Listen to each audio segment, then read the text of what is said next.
Então, olha só, pessoal, a gente vai falar de leis de Newton. O que eu quero comentar sobre as leis de Newton é... Como que eu vou falar isso?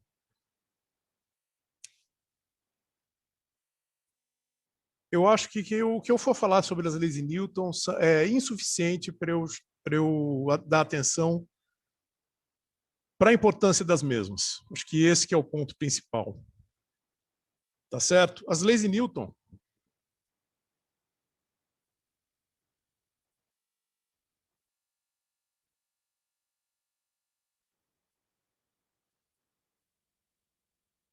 antes da gente falar das leis, as leis de Newton, elas são importantes porque elas dão um sentido a mais para várias definições que a gente já viu. Por exemplo, quando a gente fala de cinemática, a descrição dos movimentos usando apenas conceitos de tempo e espaço sem se preocupar com as causas. Mas o que é importante a gente sempre se preocupar é o quê? O que causa o movimento? Qual que é a causa do movimento que vai fazer uma coisa parar, um objeto parar ou se movimentar? O que torna diferente o movimento de um carro numa pista seca, numa pista molhada? Ok?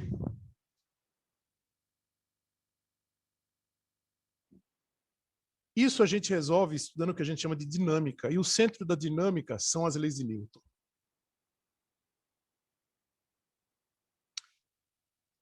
Tá? Só que para a gente falar de dinâmica, a gente vai ter que usar duas coisas novas. A gente já conhece, mas no sentido do arcabouço que a gente viu até aqui. Se vocês forem lembrar, quando a gente falava de cinemática, em nenhum instante a gente se preocupou com a massa do objeto. Certo? Se ela tinha 1 quilo, 100 ou 1 tonelada, não importava. Agora isso vai ser importante. Tá? Em uma palhinha histórica, falando sobre o que o Newton fez, ou sobre o que ele publicou, certo? O princípio matemático da filosofia natural, que deu origem a toda a física. Da maneira como nós trabalhamos, tá? Outros ramos da física já existiam e já faziam pesquisa. Pessoal, se vocês gostam de ir atrás de definição, de conversar e de ficar se preocupando um pouco com a parte conceitual, vocês vão ver que existe uma coisa bem séria que a gente não sabe exatamente qual que é a definição de força. É uma coisa bem difícil da gente definir. Uma definição que eu gosto muito e que vai caber bem para dentro do nosso curso de Física 1 é essa que está aí. Força é a interação entre dois corpos ou entre o corpo e o ambiente. Pronto, é isso que a gente precisa saber. Certo? O nome dessa interação a gente chama de força. Certo? É meio estranho falar de força porque a gente tem uma certa familiaridade com ele, vocês já viram alguma coisa no 2º grau, mas isso aqui é só para a gente aquecer um pouco. Tá certo? Uma coisa que eu quero chamar a atenção, que eu não sei se vocês viram no 2º grau, se vocês viram, me avisem, por favor, porque eu estou curioso. Afinal, faz tempo que eu saí do 2º grau, então eu não sei como avaliar isso.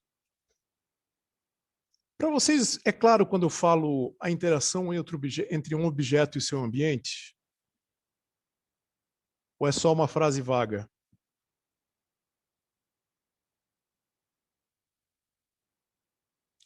Pessoal, quando eu falo que é uma interação entre o objeto e o ambiente, eu quero dizer o seguinte.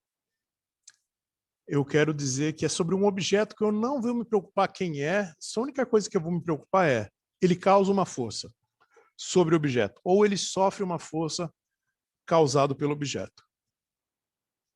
Simplesmente, quando eu falo ambiente, eu estou escondendo todo o restante, tudo isso, nessa palavra.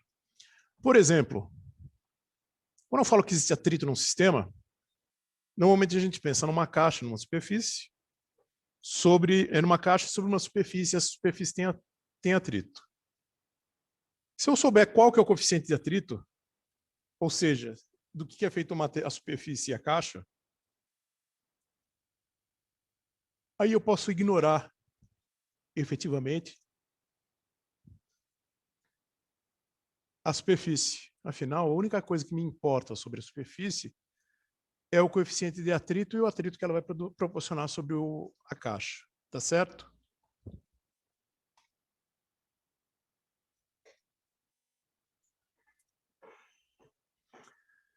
Para a gente falar inicialmente, para a gente falar sobre essa interação entre objetos,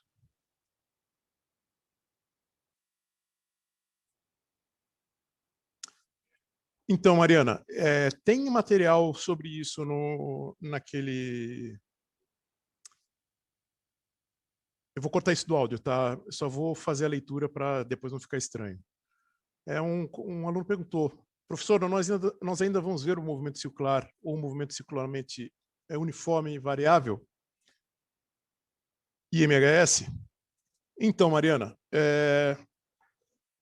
da maneira como eu preparei o plano de aula, lá no final eu vou trabalhar exclusivamente com o movimento circular, tá certo? E um pouco do movimento harmônico simples.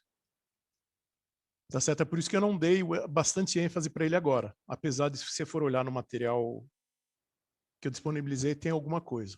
Então não se preocupe, a gente vai ver, a gente só não vai aprofundar nele agora. Inclusive, eu vou falar um pouquinho, a gente vai falar um pouquinho mais sobre o movimento circular uniforme, dentro do conceito de forças mesmo, ok? Então, olha só, quando a gente fala de força de contato entre dois corpos, a gente está falando de forças de contato. Quais são as forças de contato que a gente conhece? A força normal, que é quando a gente pensa numa superfície. A força de atrito, que é a força associada com a resistência a uma superfície. E a força de tensão, tá?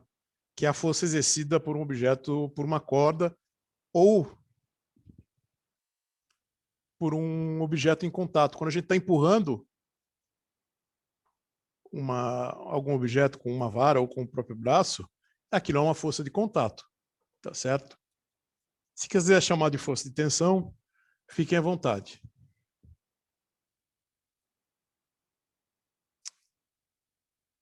Existem as forças de longo alcance. Quais são as forças de longo alcance? O que a gente vai estudar nessa disciplina é a força-peso, mas existem outras que são do nosso cotidiano, a força elétrica, a força magnética, ok?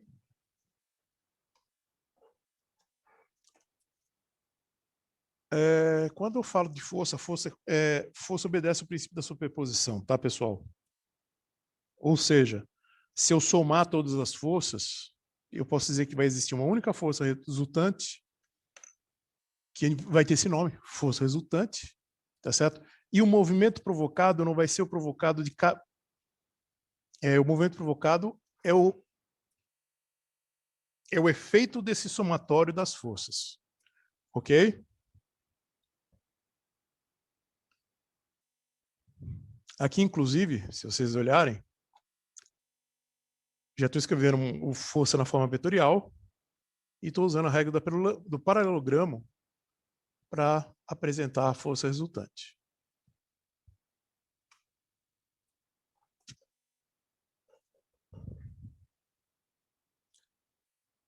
Olha só, para a gente exemplificar esse conceito de vetores e de força sendo um objeto vetorial, uma grandeza vetorial, vamos atacar esse exemplo, tá certo? Eu vou deixar para vocês fazerem...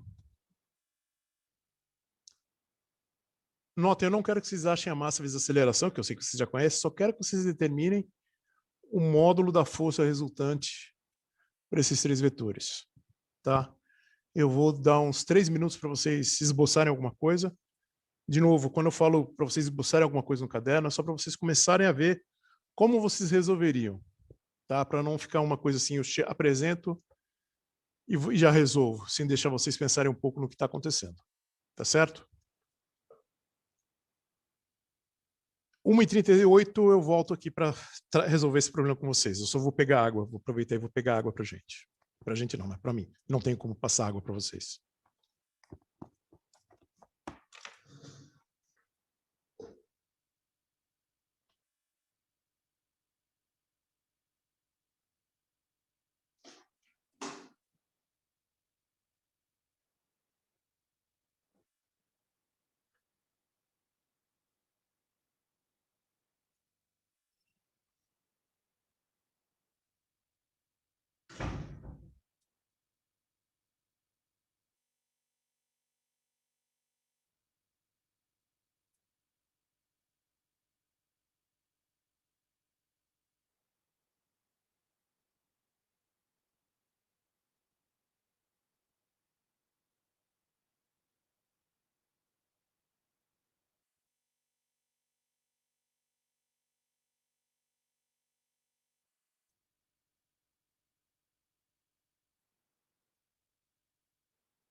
Voltei, pessoal.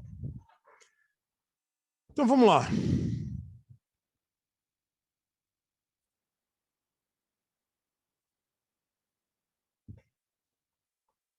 Nosso problema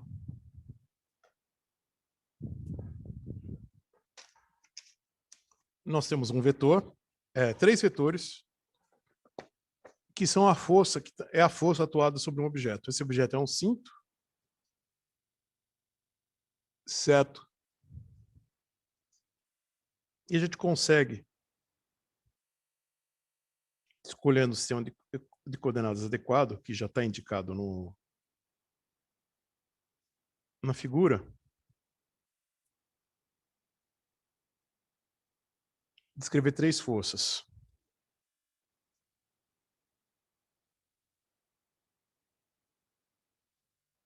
F3, F2 e F1.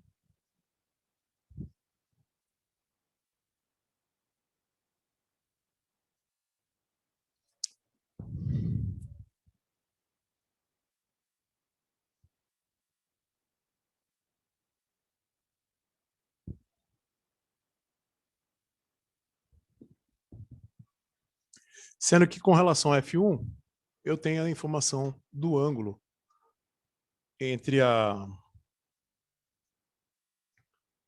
o vetor e o nosso sistema de coordenadas. Pessoal, quando a gente fala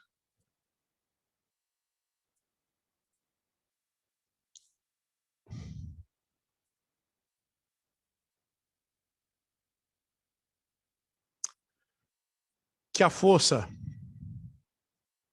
o somatório de todas as forças vai produzir uma força resultante, que é essa força que vai provocar o movimento.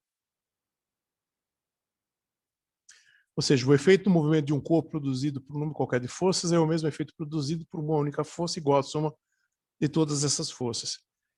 E eu apresento isso vetorialmente. Isso quer dizer que a gente pode aplicar isso também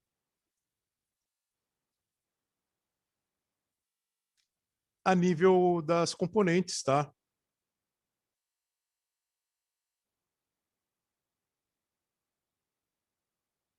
O que eu quero dizer com a nível das componentes?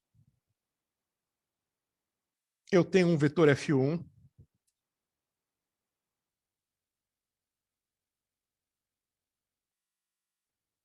tem uma componente X,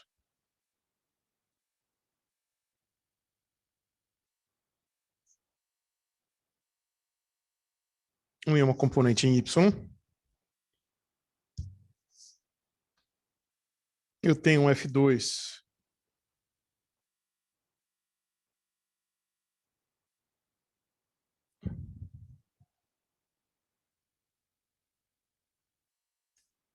que só tem componente em X.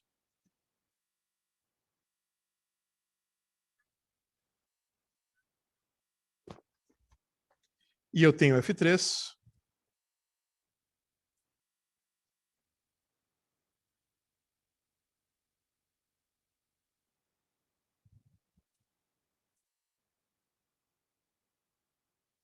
Que só tem componente em Y. Pessoal, atenção. Eu não considerei os sinais ainda. Vamos fazer isso agora. Primeira coisa.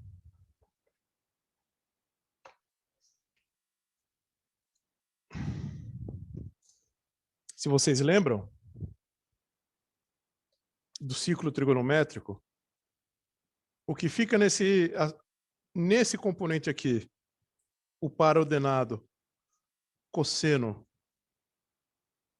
de θ, seno de θ,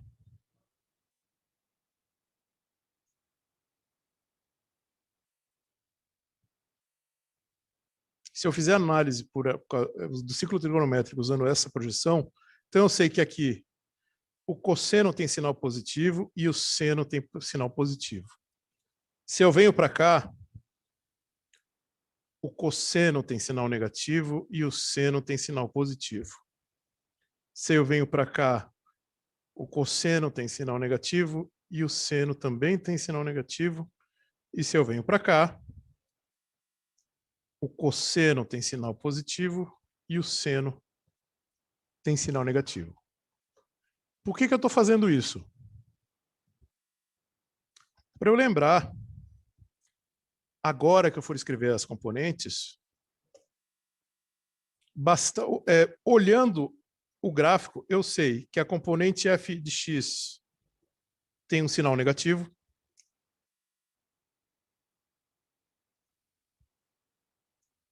F de x1, y1 tem sinal positivo, ele aponta para cima. F2 tem sinal positivo. Ó, o F2 é esse pequenininho aqui. E o F3 está no eixo do y, tem sinal negativo. Por que eu estou fazendo isso?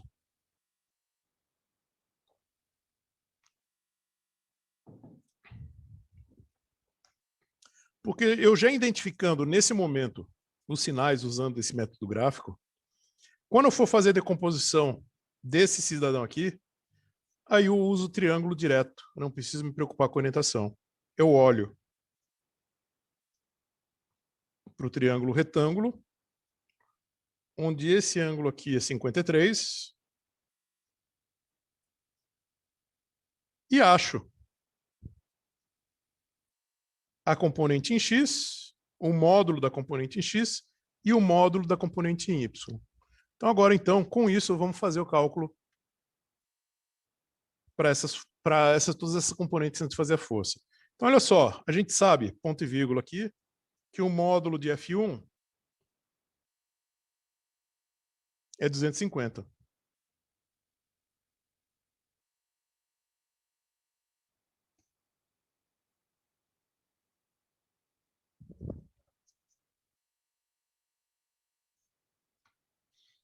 O módulo de F2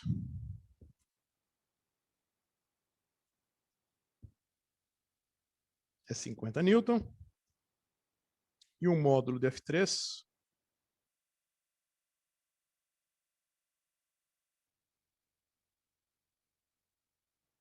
é 120 newton. Tá certo? Pessoal, se a gente olhar aqui direitinho, eu não tenho, para o caso do F2 e para o caso do F3, eu só tenho uma componente onde eu vou distribuir esse módulo. No caso de F2, é o próprio 50, e no caso de F3, é o 120 na direção Y. Ou seja, isso aqui, eu posso escrever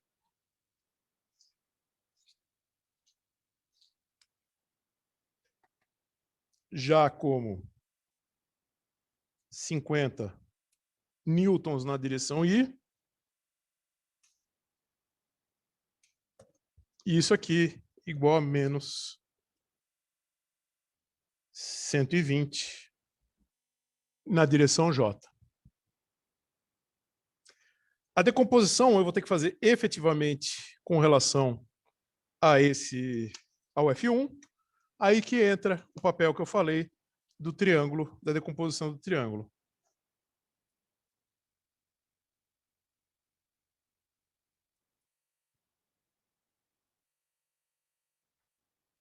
Eu sei que a hipotenusa tem vale 250. Eu quero saber F1Y e F1X.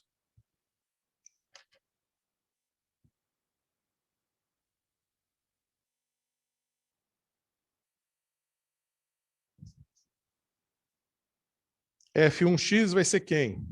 Vai ser o módulo de F1. Estou usando o cateto adjacente como referência. Cosseno de 53 graus. 250. Cosseno de 53. E F2, F1, Y, módulo de F1, seno de 53.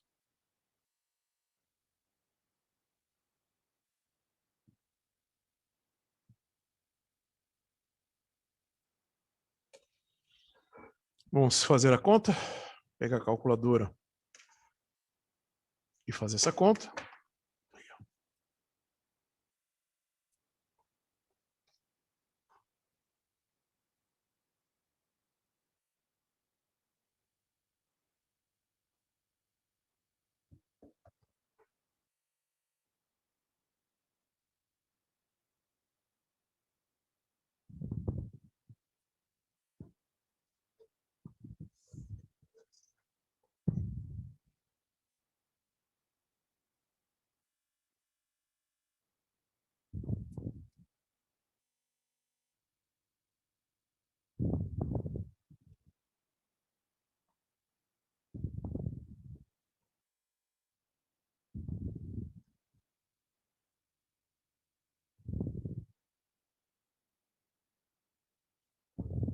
Então, vamos lá.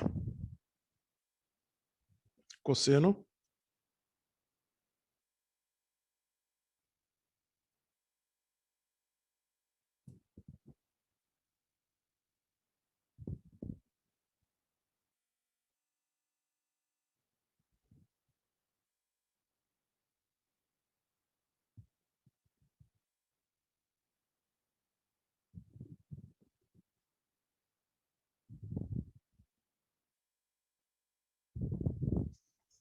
vezes 250.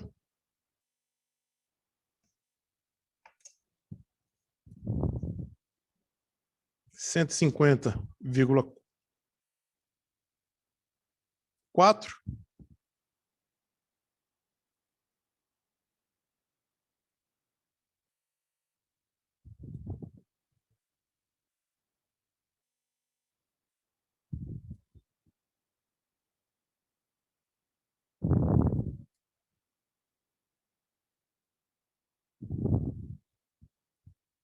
176,8. Opa, perdão, vocês não estão vendo. Então, o vetor F1 tem as componentes menos 150,4 na direção I, mais 176,8 na direção J. Tudo isso em newtons. Ô, professor, Oi. o seno de 53 vezes 250 não vai dar 199,6? Ou será que é a minha calculadora está errada?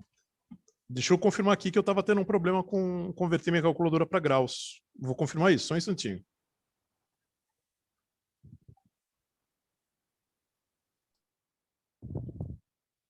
Não, 150. É isso? Ah, então Olha a talvez sua é a minha calculadora calculadora. lá em cima. Qual calculadora que você está usando? É a Cássio.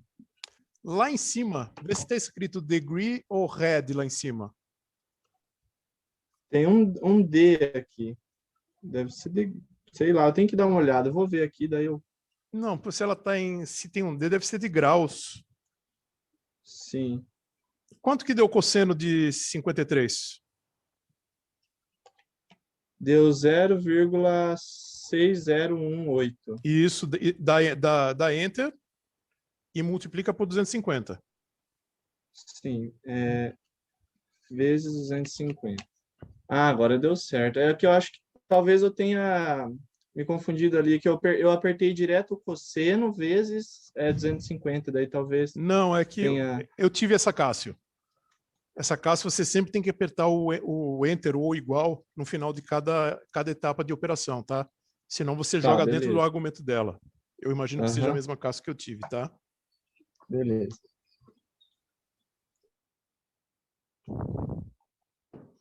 Desculpa, pessoal, estou com fone, vocês ouvem eu bebendo água. Perdão. Então vamos lá. Agora o que eu faço? Quando eu falei para vocês, olha, eu vou voltar, vou ser bem chato com relação a isso.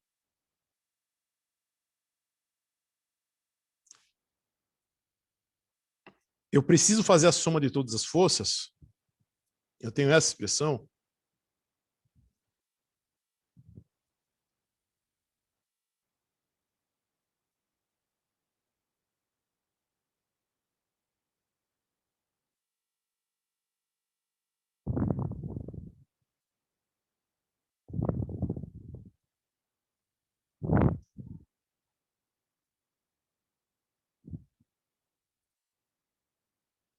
Eu estou escrevendo na forma vetorial só para simplificar, facilitar na escrita. Quando eu escrevo na forma vetorial, se vocês lembrarem lá da nossa definição de vetores, quando eu falo que eu somo vetores, eu somo os vetores componente a componente.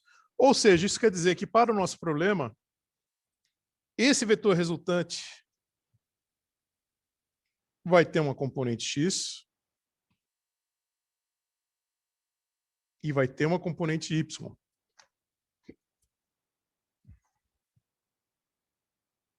Uma componente x e uma componente y. Quem é a componente em x? A componente em x é f1x mais f2x e mais nada, porque a componente 3, se vocês olharem a figura, não tem componente em x. Em y vai ser f1y mais f3y.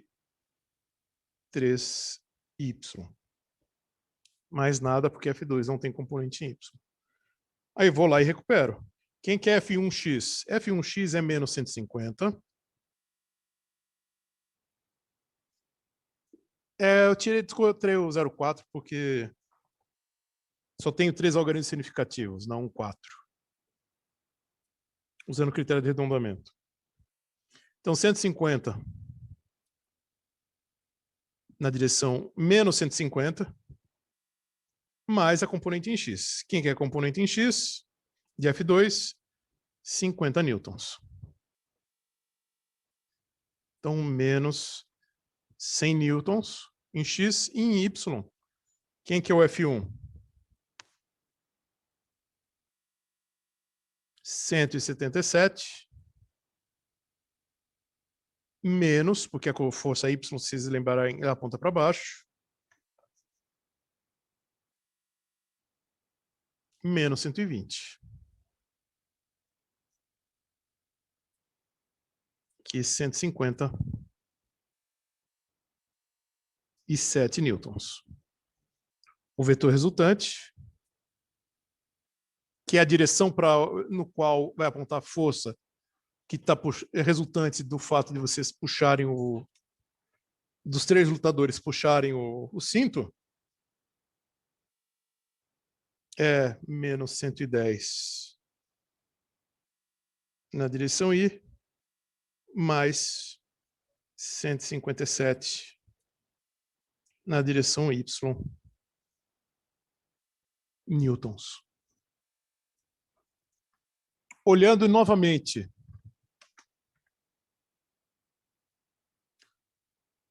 para o nosso, como se diz, círculo trigonométrico, negativo em x, positivo em y, essa força resultante, ela está onde? Ela está nesse quadrante aqui. Tá certo? Se a gente vê que a componente em x é menor e a componente em y é menor, ele está apontando mais ou menos para cá, ó.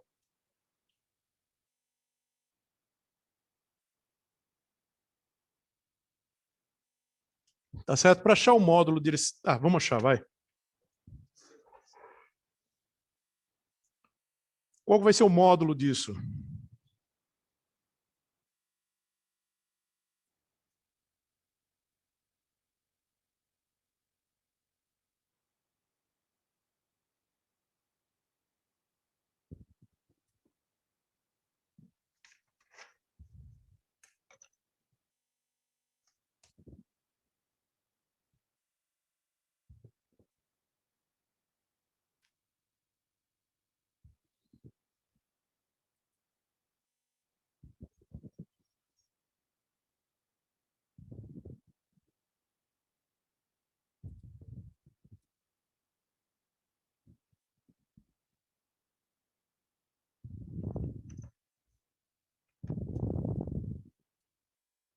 Isso aqui dá mais ou menos 186, essa raiz. Opa.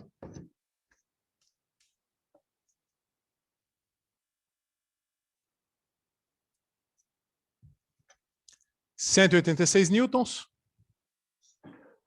A gente desconsidera o sinal negativo, porque módulo é um tamanho e é sempre positivo, então é 186.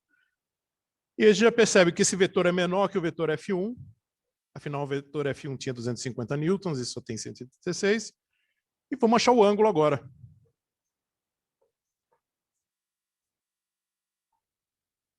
Tangente de θ vai ser Fy dividido por Fx. Fy 157, Fx menos 100.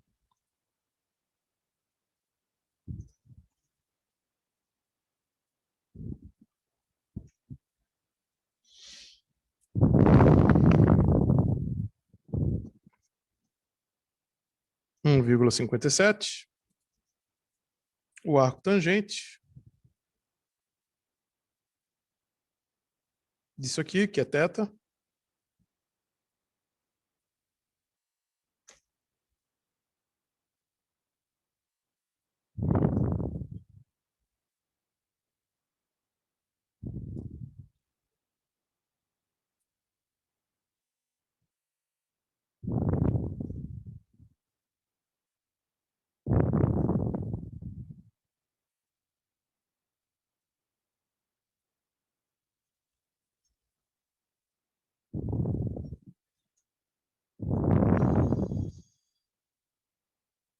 Isso dá θ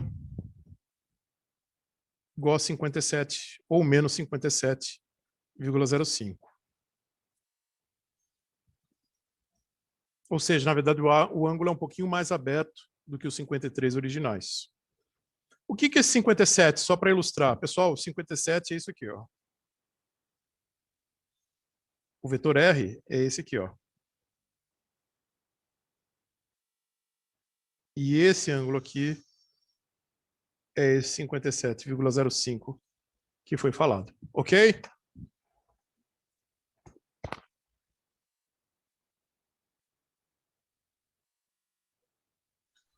Ô, professor, Oi. é só uma pergunta. Depois lá que você tirou o módulo, é positivo, por quê mesmo? Você falou qual que é o critério lá? Porque você tirou o módulo ali? O módulo é o tamanho de uma coisa, e o tamanho de uma Sim, coisa é por isso sempre é positivo, positivo. né? Não existe tamanho de coisas Isso. negativas. Só pra confirmar, né? E o menos do 100 ali no Eu 157 tinha ali? omitido, eu trouxe ele de volta. É porque, na verdade, ele não vai fazer diferença. Ele só vai dizer se menos 57 está dizendo que ele está com relação ao... Ele é negativo com relação à orientação que a gente tem. O que eu quero dizer é, ele não está nesse quadrante, tá? Ele Tá vai estar no... nesse quadrante. É isso que eu quero dizer Entendi. com esse sinal. Ok? Beleza. Então, vamos lá. Pessoal, vocês vão ver lá no material que eu disponibilizei para vocês. Opa.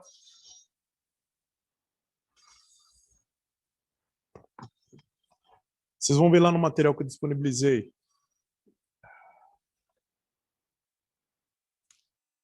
Mais exemplos para vocês fazerem, tá certo? Agora com 4 vetores. Vou deixar para vocês fazerem isso. E vamos direto para as leis de Newton. Tá? Até agora eu não tinha falado das leis de Newton. Apesar de parecer que eu estava falando das leis de Newton quando eu falei do princípio da superposição, são coisas diferentes. O princípio da superposição se aplica a vetores, e as leis de Newton são vetores. Tá certo? O princípio da superposição vai estar dentro de uma das leis de Newton. Acho que isso que é um ponto importante aqui.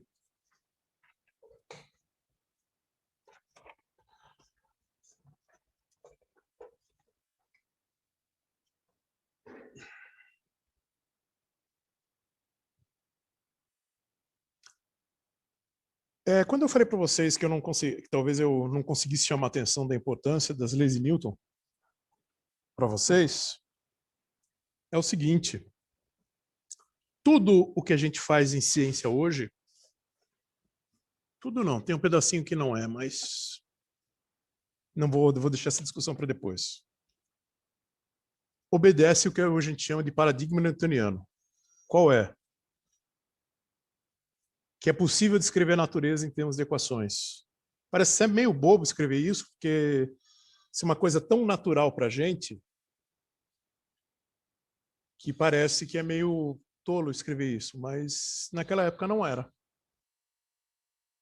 Tá certo?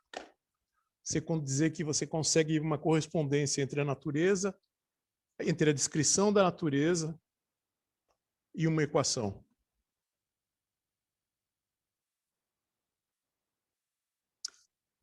A primeira lei de Newton é o que fala sobre a lei de Inércia, que você já conhece também como princípio de Galileu. Um corpo em repouso permanecerá em repouso e um corpo em movimento continuará em movimento com velocidade constante. Ou seja, movimento retilíneo uniforme. A menos que atue sobre ele uma força externa resultante diferente de zero.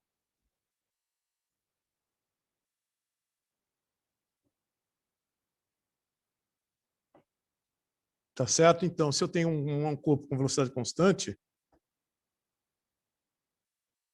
ele vai continuar com velocidade constante e se ele estiver parado, ele permanece parado. Quando eu falo isso, eu quero dizer o seguinte, olha, se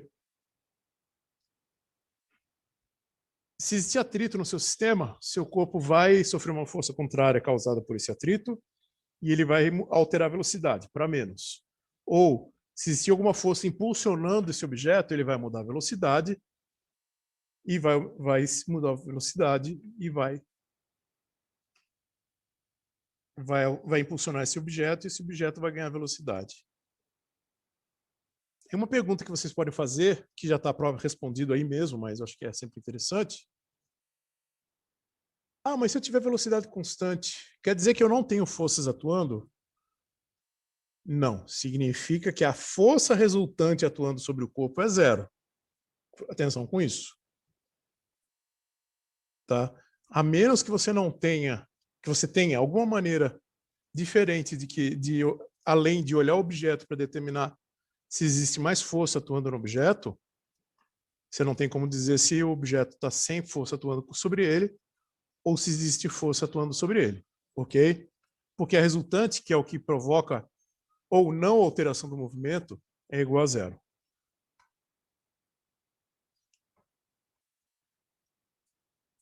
Eu acho que vocês já são grandinhos o suficiente, eu tenho que chamar a atenção para vocês com relação ao referencial inicial. O que eu quero dizer com referencial inicial? Pessoal, referencial inicial é um referencial em que a gente sabe que as leis de Newton são válidas. Parece meio, de novo, parece aquelas coisas meio sem sentido. Não é em todo o sistema de coordenadas que as leis de Newton são válidas. Não, as leis de Newton são válidas somente nos sistemas de coordenadas iniciais. O que isso quer dizer? Pessoal, quando a gente fala que um sistema de coordenadas é inicial, significa que a gente sabe que todas as forças que vão atuar sobre esse objeto, que todas essas forças são causadas por alguma coisa. Por alguma coisa em que sentido? Ou uma força de contato, ou uma força de ação à distância.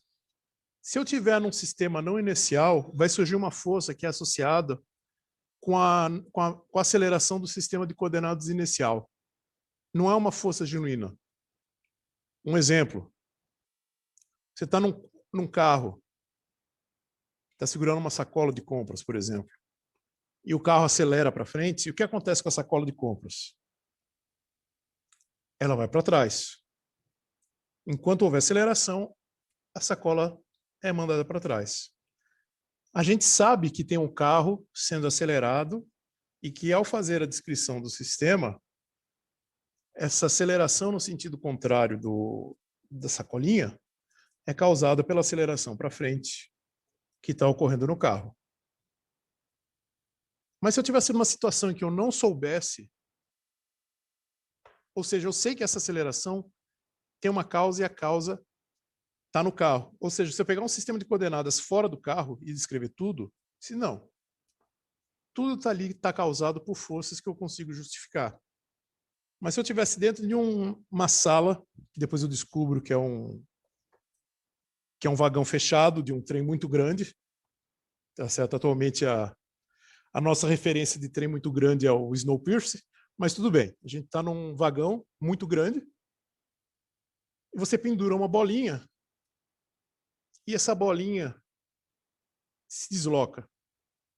Esse deslocamento da bolinha, pessoal, vamos dizer que eu não soubesse nada sobre esse referencial inicial. Eu não ia saber qual que é a causa do movimento. Eu ia associar isso ao sistema de coordenadas. E se eu trocasse o sistema de coordenadas, essa aceleração some. Quer dizer, não é que ela some, não é que a bolinha para de ficar inclinada. Eu consigo justificar através de uma força real, tá? E não uma força fictícia. Nós chamamos de força fictícia toda força que pode sumir se você escolher um sistema de coordenadas adequado. Ok?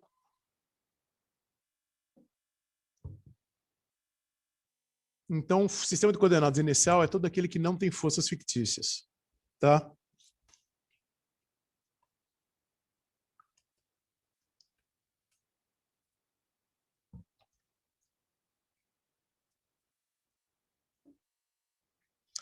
Então, pessoal, para eu falar da segunda lei, existem diversas maneiras de falar. O professor Felipe faz de um jeito, eu vou fazer de outro, que no fim é parecido. Eu só vou colocar uma etapa intermediária. Que é o seguinte, a gente precisa falar de uma coisa que caracteriza o movimento. É o que a gente chama de momento linear ou quantidade de movimento. Essa quantidade é massa vezes a velocidade. É uma quantidade que a gente associa para o objeto, tá? Ela é importante porque ela leva em conta a massa do objeto e leva em conta a velocidade. Tá certo? Objetos com velocidade diferente, mas velocidades iguais, mas massas diferentes, vão ter momentos lineares diferentes. Ok? É uma grandeza vetorial, ou seja, pode ser decomposta em x e y, certo? E ela também obedece ao princípio da superposição.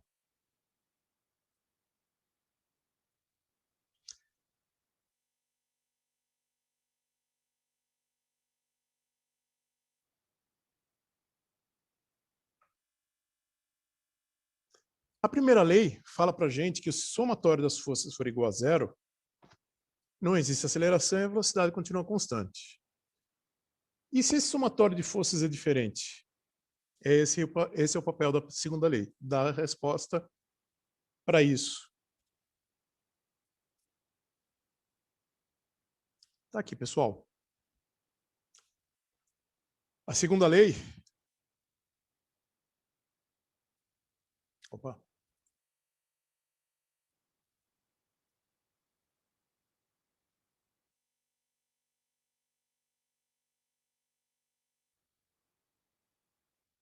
Ela diz que o somatório de todas as forças é igual à variação do momento com relação ao tempo. Notem que eu estou falando uma coisa bem diferente do que eu falei. Vocês aprenderam no segundo grau. No segundo grau era o quê? O somatório de todas as forças que atuam sobre um corpo é igual à massa vezes a aceleração. Pessoal, a gente já está ficando... Nós somos já crianças grandes, a gente pode brincar com brinquedos diferentes. E aí está a nossa primeira apresentação, que a gente vai ver que o que a gente viu no segundo grau é só a parte introdutória disso.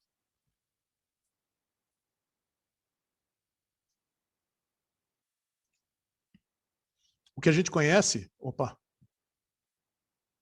A expressão que a gente conhece, massa vezes aceleração. Mas olha só, olhem bem essa expressão que está aí. Se vocês puderem copiar ela, porque eu vou fazer uma coisa no papel agora.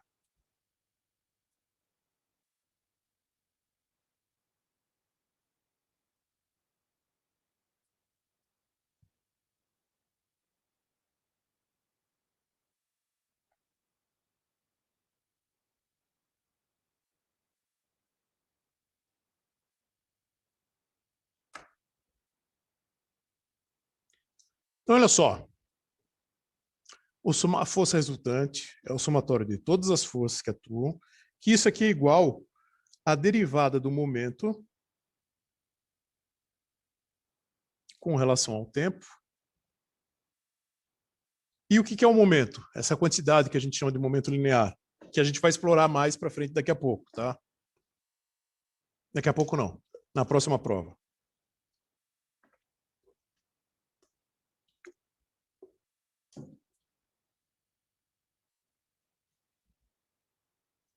É a derivada da massa vezes a velocidade. Pessoal, eu sempre vou ter massa constante no objeto? Deem uma pensada e respondam no chat, por favor. Enquanto isso, fazer um negocinho aqui rapidinho.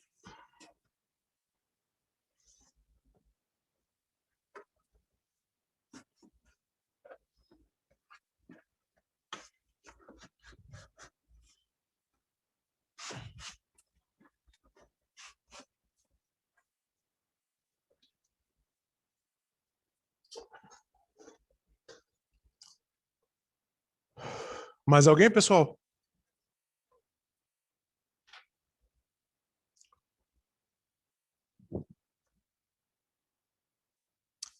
Pessoal, a massa não é constante sempre, não. Tem um caso, quer dizer, ele é simples no sentido que a gente tem familiar com ele, mas não é uma coisa que a gente faz todo dia. Um foguete. Um foguete ele tem muita massa e quando ele vai voando, ele vai queimando e vai alterando a massa, ou seja, essa massa vai variando. Se vocês preferirem, imagina um caminhão de grãos cheio, ou de areia, melhor, para não ter desperdício de comida, em que acontece um furo na carroceria embaixo e começa a perder muita areia conforme ele anda. Vocês concordam que conforme o caminhão está andando, a massa dele está variando, porque a areia está caindo para fora. Se ele tinha 1 tonelada e ele perde 1 quilo por segundo, depois de 600 segundos ele está quase vazio, só vai ter 400 quilos da tonelada inicial. Tá certo? Tá, 1 quilo por segundo é muito, mas vocês entenderam. Estou exagerando só para vocês entenderem. O que isso significa? Para fazer essa conta, eu tenho que considerar a possibilidade de eu ter massa variável. Então, daí a gente tem que aplicar o quê? Regra da cadeia. Derivada da massa, a massa igual a derivada da velocidade com relação ao tempo, mais a velocidade vezes a derivada da massa com relação ao tempo. Pessoal, derivada da velocidade com relação ao tempo é um conhecido nosso. É a boa e velha massa vezes aceleração. Mais a velocidade. Mais a derivada da velocidade, mais a velocidade vezes a derivada da massa. Se eu falo, olha, pessoal, a velocidade, a aceleração do sistema, desculpa. A massa do sistema não muda, a derivada de uma constante é quanto?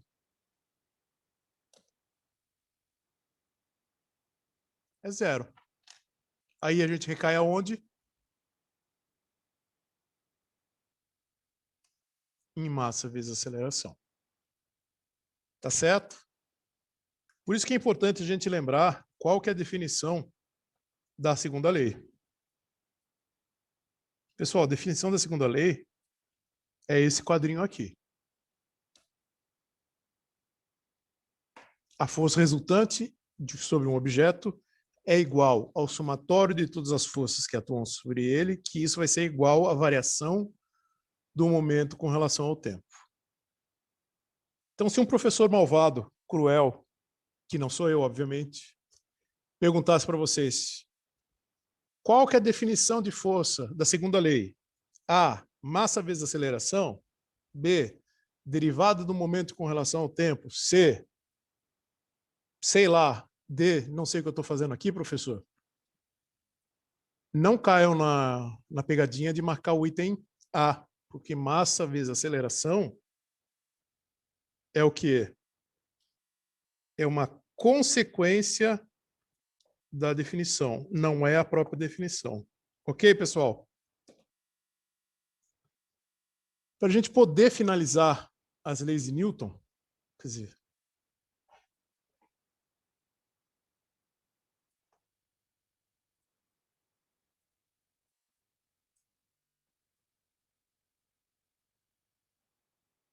um instantinho.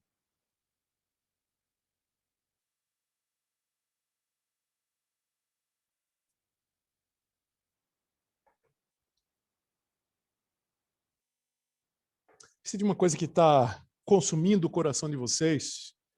Se professor, mas tudo isso que a gente estudou até agora com relação à cinemática, a gente vai usar aonde? Então, pessoal, tudo que vocês aprenderam agora até com cinemática, vocês vão usar no momento que precisarem fazer descrição de um objeto, do movimento dele. Mas, professor, eu tenho o que causa o movimento. Como que eu vou fazer essa descrição? Então, agora, eu vou mostrar para vocês como a gente deriva, a partir das leis de Newton, as equações de movimento. Já adianto para vocês que no começo pode até ser emocionante, mas depois vocês vão se sentir enganados, inclusive talvez até lesados, mas o objetivo não é esse. Tá certo? Então vamos lá. Primeira coisa, vamos simplificar tudo e vamos dizer que a gente só tem força atuando na direção X. Por quê, professor? Porque eu estou com preguiça de escrever vetor. Não, sério. Se escrevesse vetorialmente, isso ia complicar mais e não ia ser, a gente não ia ter um ganho na parte conceitual. Apenas esse, tá certo? Então, olha só, eu tenho um objeto que ele está sob a ação de uma força. Esse objeto não perde massa. Então, se eu fizer o somatório de todas as forças, eu vou ter uma força resultante. E essa força resultante, nesse caso, como eu já falei para vocês, que ele não tem perda de massa, aí ele é simplesmente massa vezes aceleração. Essas forças que atuam sobre ele são forças constantes, não são forças variáveis, que a gente encontra essa expressão aqui. Como eu falei, olha, só tem componente na direção X.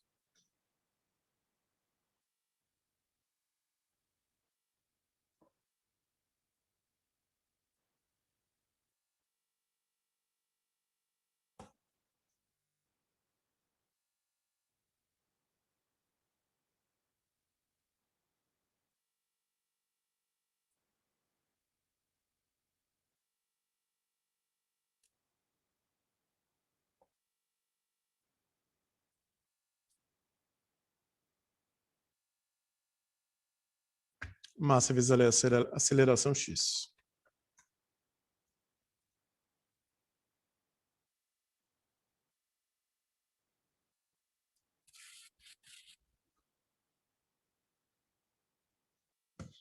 Aceleração na direção X igual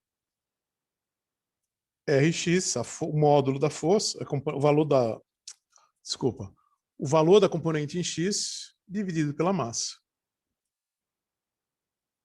A partir daqui, a gente já fez isso. Eu vou refazer só por completeza. Qual que é a definição independente disso, a definição de aceleração continua sendo válida. Qual que é a definição de aceleração mesmo? Derivada da velocidade com relação ao tempo. Então, tenho derivada da velocidade com relação ao tempo igual a aceleração em x, ou se vocês preferirem,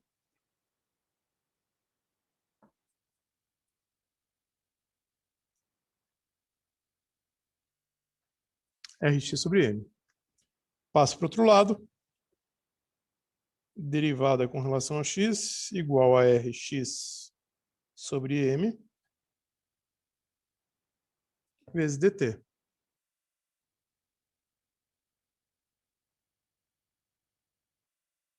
Integro de 0 a t, integro de uma velocidade inicial até uma velocidade final.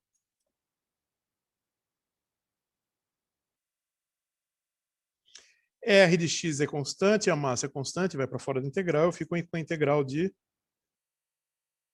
0 a t.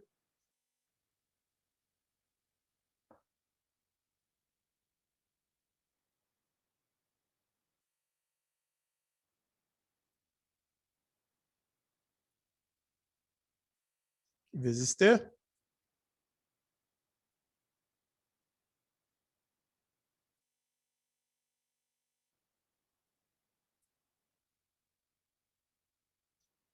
Ou V0 mais aceleração na direção x vezes t. Para encontrar a posição, o raciocínio é só continuar a partir daqui. Tá certo? Ou seja, a gente sabe que quem causa é a força. Sabendo da aceleração causada pela força, aí entra em jogo o que? Cinemática. Ou seja, a dinâmica vem até aqui.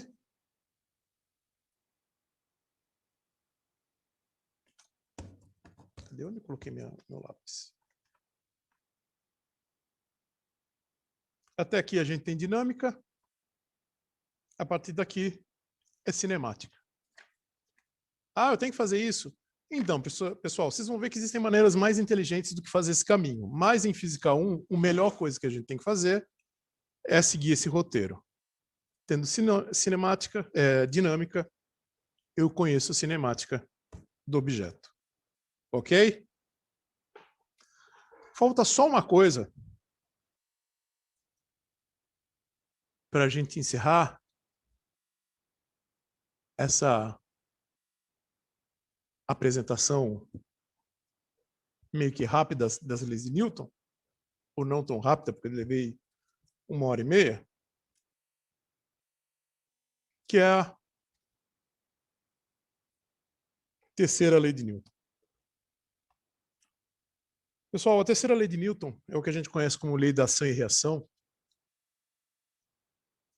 Ela é a lei que é mais fácil da gente cometer erro. E por isso que eu preciso que vocês entendam muito as 3 leis de Newton. Tá certo? Eu quero que vocês saiam dessa aula, vão assistir as aulas do professor Felipe sobre as leis de Newton, tá certo? E vamos fazer vários exercícios, tá certo? As leis de Newton, e as consequências delas, que a gente vai explorar, elas precisam estar bem quentes na cabeça de vocês. O que eu quero chamar a atenção aqui com vocês? Pessoal, quando eu for fazer a descrição sobre a força que atua em objeto, eu preciso levar em conta todas as forças que atuam sobre ele. E para levar em conta todas as forças que atuam sobre ele, eu preciso levar em conta a terceira lei de Newton. A terceira lei de Newton, na verdade, ele é uma complementação para fazer com que todo o arcabouço teórico, que a gente chama de leis de Newton, dessa descrição dos objetos, ela funcione da maneira correta, tá certo? Ela não tenha falhas.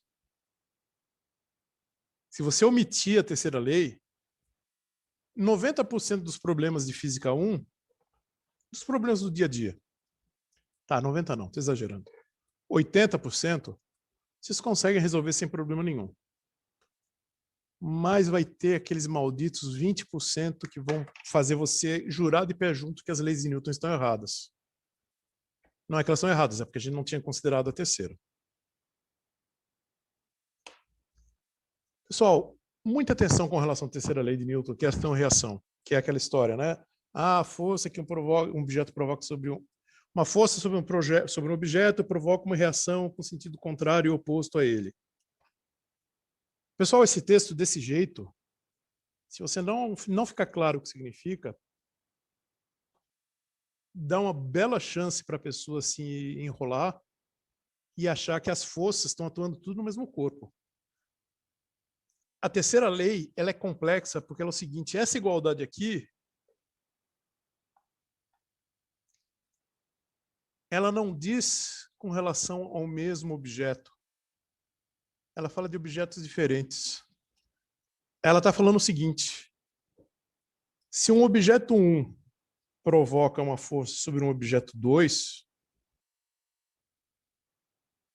isso vai ser igual ao negativo da força que o objeto 2 provoca sobre o objeto 1. Esse que é o sentido dessa força, desses índices. Isso aqui está dizendo, o objeto 1 provoca em 2, isso aqui, o objeto 2 provoca em 1. Tá certo? Eu vou fazer um desenho, que é o único desenho que eu sei fazer. Então, peço que vocês perdoem minha habilidade de desenho. Deixa eu pegar aqui um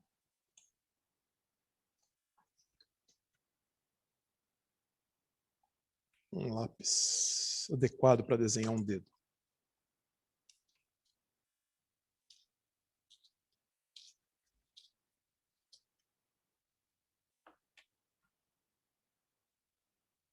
Então, olha só.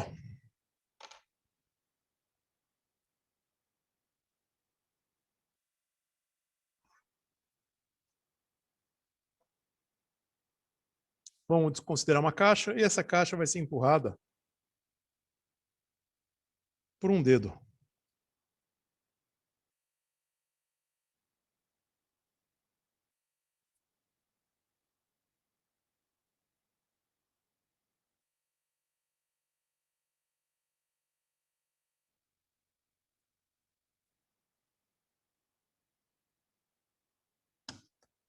Consegue ver o dedo? Acho que dá para ver.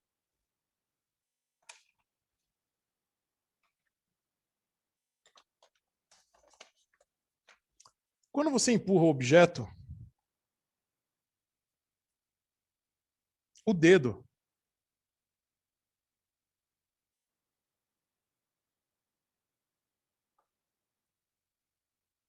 vai provocar uma força sobre a caixa. Ok? Mas quando você for empurrar essa caixa, você percebe que existe uma resistência que essa caixa tem. Essa resistência, na verdade, é a força resultante ao que você está fazendo. Ah, mas por que eu sinto? Porque é a caixa que está realizando sobre você.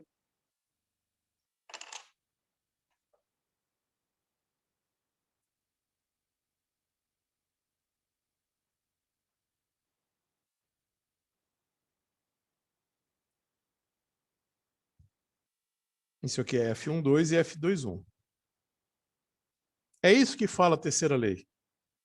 Que a força que esse objeto causa sobre esse provoca uma força do objeto 1 sobre 2, objeto 1 sobre o objeto 2, que vai ter a mesma direção, módulo e sentido diferente, que essa força causada por esse objeto aqui causa sobre esse aqui.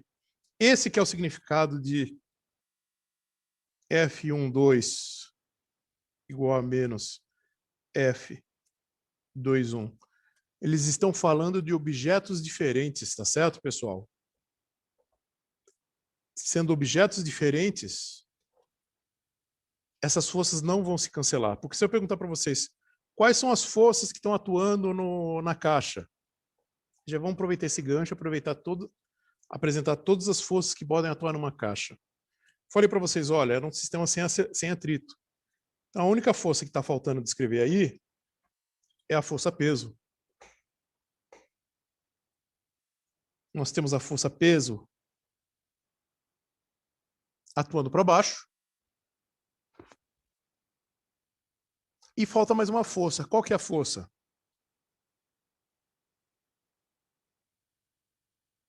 A força normal, que é a força que a superfície provoca sobre o objeto. A força peso mais a força normal, elas se cancelam não porque elas estão atuando no... Eu tenho a força peso e a força normal, que é a força que o objeto provoca sobre a caixa. Então, se eu falasse para vocês, olha, vamos descrever as forças que estão nesse objeto.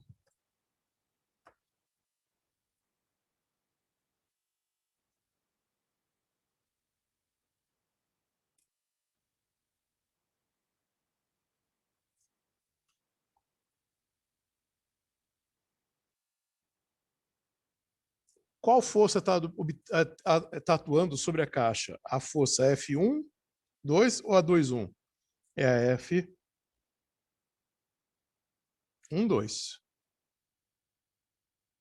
Mais a força peso, que é um vetor também, mais a força normal, que é um vetor. Se eu disser que o objeto está parado não, está com uma aceleração constante, então a gente escreve massa do objeto vezes aceleração. Pessoal, escrito dessa maneira é uma maneira bonita de se escrever, usando vetores, mas ela não é prática. Eu tenho que olhar para os componentes. Porque se eu olhar a figura, nitidamente eu percebo que eu tenho componentes ortogonais. A força 1, 2 é ortogonal à força normal e à força peso. Então agora eu vou olhar por componentes. Se eu olhar na direção X, na minha figura, então vou indicar agora que eu tenho aceleração na direção X.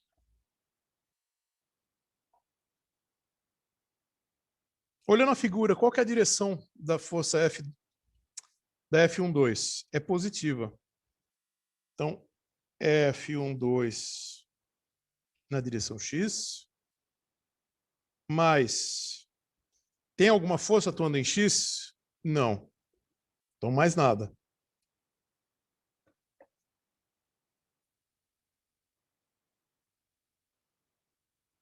Massa vezes aceleração em X. Em Y, quais são as forças que estão atuando? Tem componente em Y da F1, 2? Não tem. Só vou olhar para normal e para peso. A força normal está apontando para onde? Para cima. Com relação ao nosso sistema de coordenadas, que a gente não desenhou, inclusive, menos 2 pontos para mim. Não, não se assustem, eu não vou descontar 2 pontos do vocês não colocarem no sistema de coordenadas, tá? Positivo para cima, negativo para baixo, positivo da esquerda para a direita, negativo da esquerda para a direita. Da direita para a esquerda, desculpa, repeti a mesma frase. Com relação a isso, a normal é positiva e a força peso é negativa.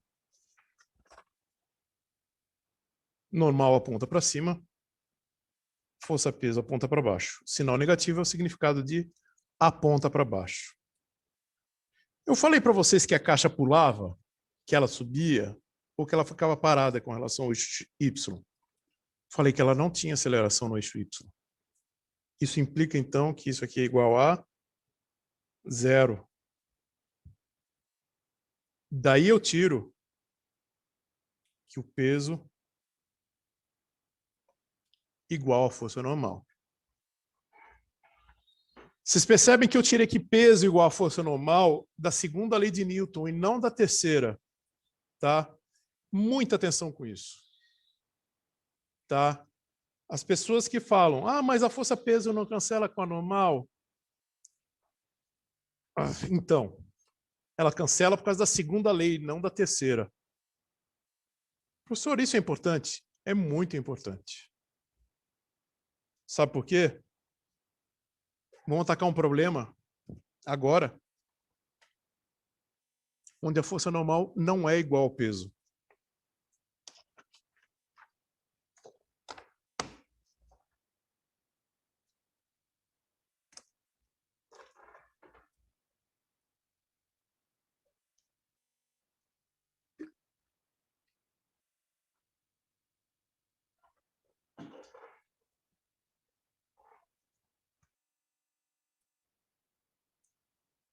Vamos pegar a seguinte situação.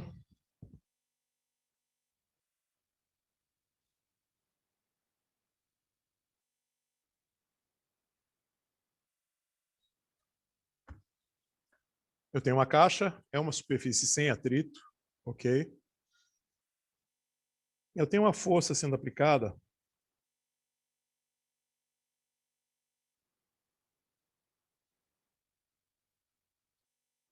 Melhor.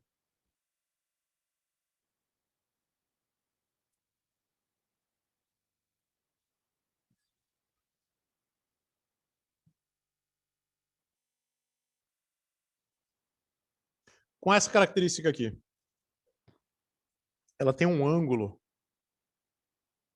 atuando no corpo. Quais são as forças que estão atuando aqui? A gente está no planeta Terra, então a gente sabe que nós vamos ter a força peso atuando para baixo.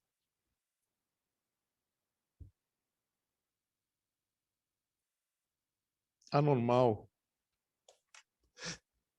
atuando para cima.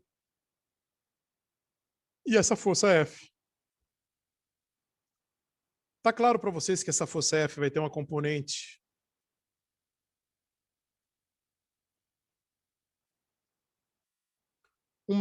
em X e uma componente em Y? Então agora eu preciso fazer a descrição das forças que atuam nesse sistema. Eu posso escrever da forma vetorial. Força resultante que atua sobre o sistema é igual ao peso, mais a normal, mais a força F, igual a massa, vezes a aceleração. Muito bonito, mas não está dizendo nada para mim. Quer dizer, está dizendo bastante coisa. Está dizendo que eu tenho componentes para essas forças. O que eu tenho que fazer agora é decompor a força F na direção X e na direção Y.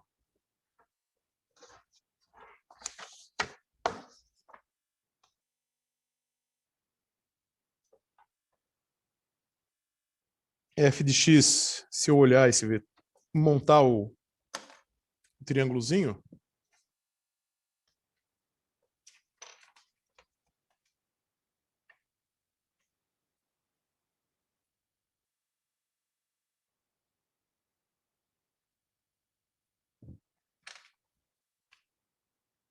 a componente F de X é o módulo da força F cosseno do ângulo θ, e F de Y, módulo de F, seno de θ. Aí agora eu vou olhar para componentes. Na direção Y, por que eu começo por Y? Geralmente é porque ele é mais simples. Quando eu não falei que a caixa estava subindo, ela só está falando que ela estava sendo puxada nessa direção aqui, que ela tinha aceleração para cá. Significa que a aceleração na direção Y é zero. Então vamos ver quais são as forças que atuam na direção Y.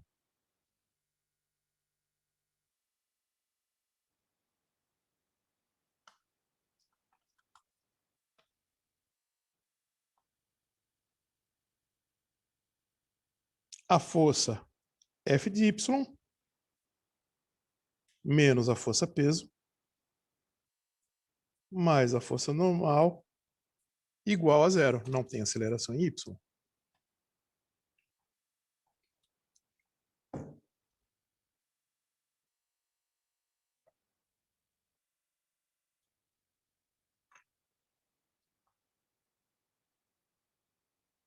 Consequentemente, se a gente fizer aquela ideia de peso igual a normal, essas coisas, a gente vai ver que a normal é igual ao peso menos a força Y.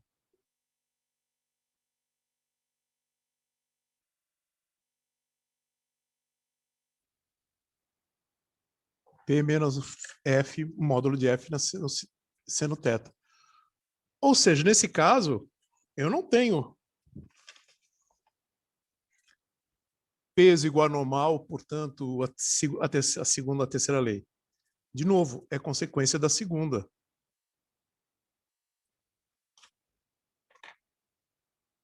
Certo?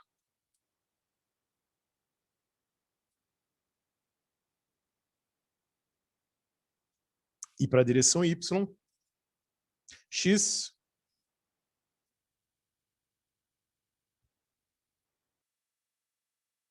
a única força que atua é módulo Fx igual a massa. Fiz aceleração em X. Módulo de F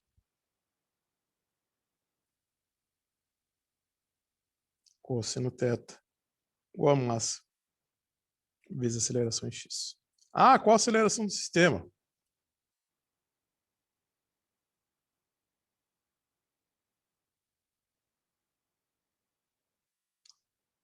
Tá aqui. Ok? Pessoal, vamos parar por aqui. Tá certo? Revejam o material que eu tenho por escrito, revejam a aula do que está disponibilizada desse conteúdo, tá? E qualquer coisa eu vou estar por aqui para tirar dúvida de vocês. Vocês me mandam mensagem. Eu não vou desligar o Zoom. Como eu falei, vou ficar à disposição aqui para vocês. Tá certo? Mas eu vou parar a gravação. Tudo bem? Obrigado por tudo.